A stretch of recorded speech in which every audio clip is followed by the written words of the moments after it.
ترکی کا ماضی سے ہی اپنے خطے میں دباؤ رہا ہے۔ ترکی جو کہ اب ایک ابھرتی طاقت ہے، اپنی تمام تر صلاحیات کو بڑھانا چاہ رہا ہے، لیکن کچھ دن سے ترکی پر جنگ کے بادل منڈلا رہے ہیں۔ حال ہی میں لیبیا سے ہونے والے معاہدے سے ترکی مشکلات کا شکار ہو گیا ہے۔ آپ سب سے گزارش ہے کہ چینل کو سبسکرائب کریں، بیل آئیکن کو دبا دیں تاکہ اگلی آنے والی دلچسپ ویڈیوز سے آپ کو نوٹیفیکیشن کے ذریعے آگاہ کیا جائے۔ تو حال ہی میں ترکی اور لیبیا نے ایک معاہدہ کیا جو تھا کہ دونوں ممالک اپنی بحری سرحدیں ملا لیں، مگر اس خطے میں پہلے ہی یونان اور مصر نے اپنی بحری سرحدوں کو ملا رکھا ہے۔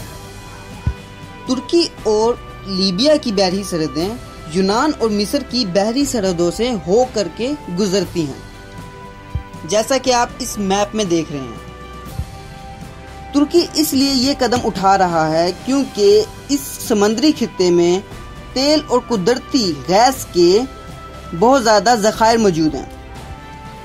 بہرحال مسئلہ اس وقت بہت زیادہ بڑھ گیا جب ترکی نے اپنی بحری کشتیاں یونان اور مصر کے سمندری حصے میں اتار دیں۔